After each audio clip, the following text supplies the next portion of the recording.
Sir, ko lang to, puro tubig lang to. Dagat na yata ko, sir. Dagat lang to. Pero ngayon sir, meron ng Cavitex, nag-improve naman. Medyo natabo na naman yung alon saka yung lakas ng hangin. Dito sa may Cavitex, pag pauwi na kayo ng Manila, nakikita nyo tong mga kabahayan dito. Actually, part na to ng Baco or Cavite. Yung mga ilang bahay dito ay na-demolish na at yung mga nakatira ay napigyan na ng relocation. So, mahigit more than 30 years na rin silang nakatira. Nabuta pa nga nila dati na ito ay mismong parang dagat lang nung hindi pa na-construct itong Cavitex. Ito ay malapit sa Pogo Island na naging Pogo Hub, tapos ito ay officially nag-close na. Ang Cavite ay isa sa top lugar dito na ginagawa ng mga housing projects. So karamihan dyan galing sa Metro Manila or ibang part dito sa Luzon ay dito na-relocate. Kung kayo hindi pa nakikita kung anong itsura dito sa ilalim ng Cavitex,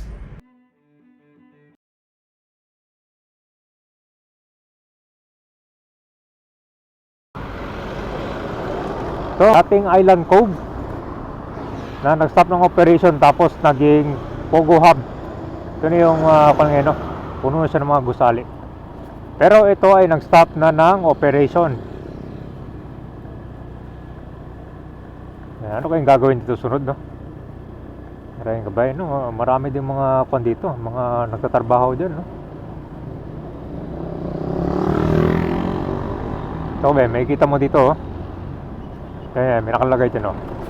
Island Cove officially closed. Ano kayo, no? Baka gagawing resort ulit to. Ano kayo sa tingin nyo? Ayan, wala na siya. As of November 30. Tagal na. So ang picture natin ngayon, itong malapit sa Cavitex view. May nakita akong mga bahay dyan. Ayan, ito yung mga daan-daan burak na natanggal dito sa river. Nagko-connect na to papuntang sa bay, no? So yung dadaan natin ngayon kabayan, dyan lang yung sa likod, oh. Halos nakaparallel dyan sa Cavitex. So abangan natin kung anong gagawin dito sa Pogo. Na-update na natin yan, eh. Pero malaki na rin kasi nagawa dyan, no? Marami na mga gusali. So yung pagkakaroon ng dredging para mag-improve yung flow ng tubig. At nakakalungkot lang kasi yung mga karamihan nakuha dito, puro mga basura. Galing din sa mga tao yan, no? Dito na lang tinatapon. Halos sa lumulutang ito, puro basura.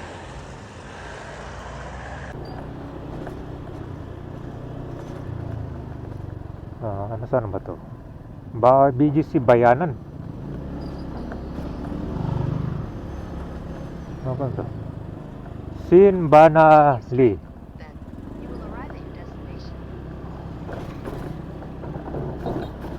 Ito.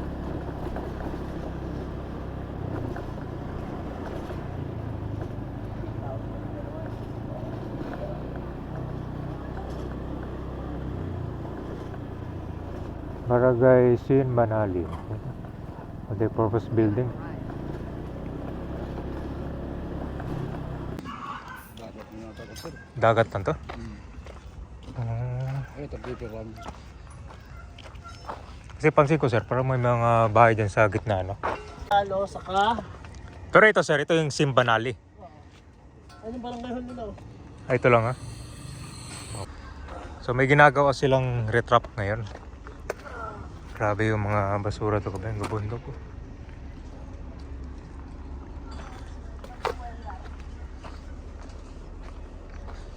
So ito siya, dating ko lang to, tubig.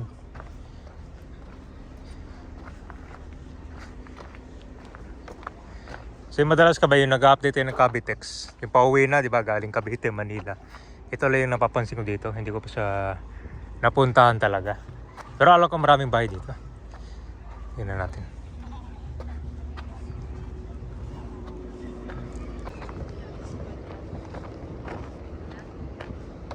Ating dagat lang to?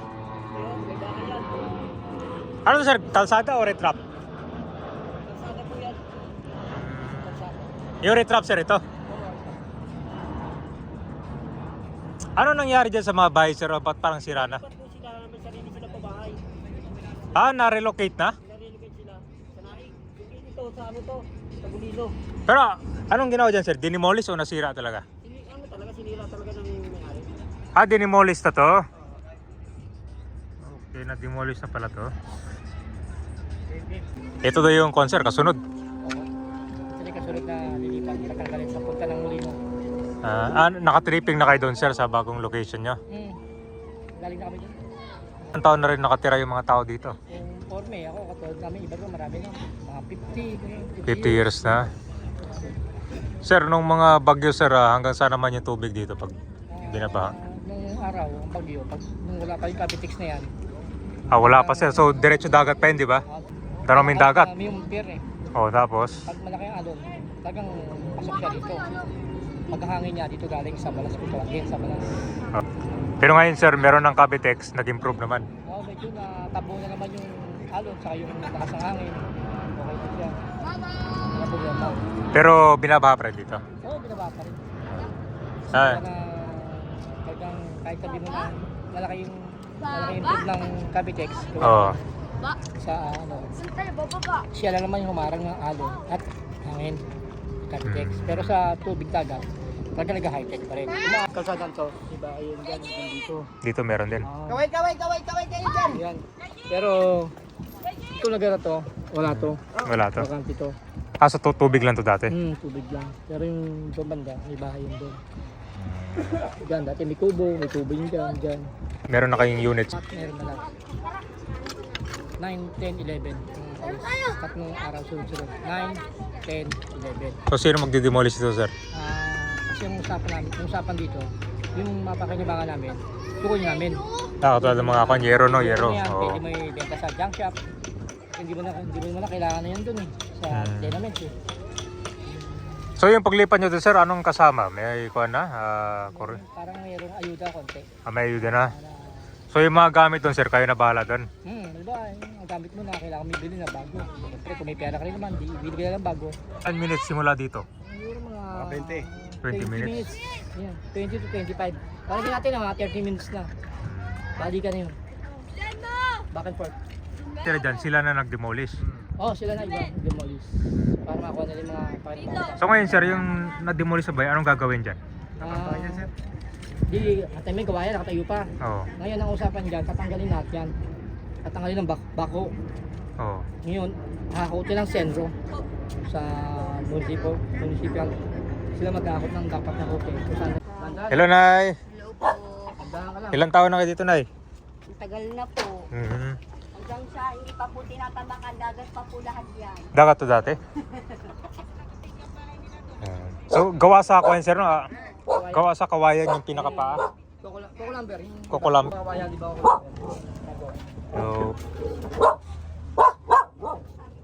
So ito sir, inabutan ng tubig to? Pag sobrang high tide, Punta dito? inaabot to. Kayo pa lang. Hindi ako foreigner. Porinoy. Foreignoy. Yan. Ano nangyari to sir, nasira? Dinamolis na rin kasi matagal na rin eh. Kita mo, ang biggest yan. Isa naman paggawa mo, total lilipat na rin naman, di ba? Oo. Sayang na rin yung gagastos yung budget na panggawa mo sa bahay. Saan yung bahay mo dito sir? Doon pa, marami pa. Doon ang sila ko punin. So talagang kuwan pala talaga dito sir no? Katulad niyan to, tulay. Hindi sa paggawa pa, hindi na pinagawa. Di ba? Siya pagawa mo to. Kasi kumbaga, dati kasi pinapagawa namin to. Ambag kami magkakapit bahay. Hindi kami ng 50, 30 para may pagawa lang. Ilang residente po, ilang pamilya po nakatira dito ngayon? Marami rin dito. About, kulang lang kami 300. Marami din pala. Lahat buong areas. Bakor ba to sir o kawit? Bakor pa. Alon saka... Pero ngayon nung kuwan na, naiipon na lang dito? Nung nalagyan ng Capitex, hindi ito nakalabas ng tubig. So parang yung basura sir hindi na siya tinatanggal, hinayaan na lang. Yaya na lang. Hindi na pinaano kasi tatambakan naman. Tambakan din no? Pang ano rin, dagdag ano. Dagdag tambak din.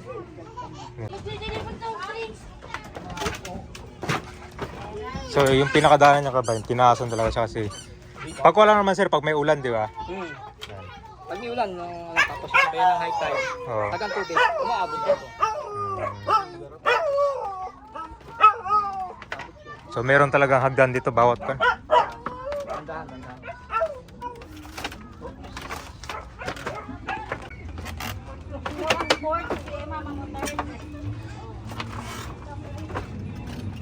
Anong kanyo sir? Hanap buhay sir? Dati, natagat ako. Magdadak? Oo. Out, tapra. Nag-driver na. Pero minsan-minsan na extra ko rin kakapalo sa laot. Hmm.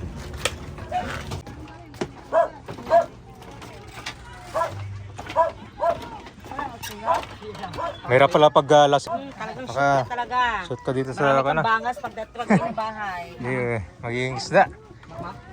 Tandaan ka lang maglakad dito.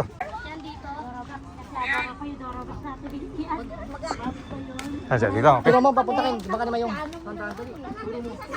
Dito, salamat sir. Sama ko sir. Dito. Taas. Turo mo dyan.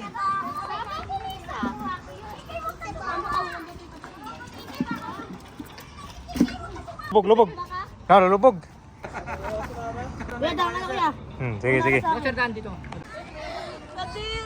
Ay, lumubog yung paa niya. Wala na video ha, lumubog ang paa. So ito na yung part 2 natin kabayan. Iikot tayo doon malapit sa Cavitex. Itong part 2 natin, pupunta tayo doon malapit sa Cavitex Bridge.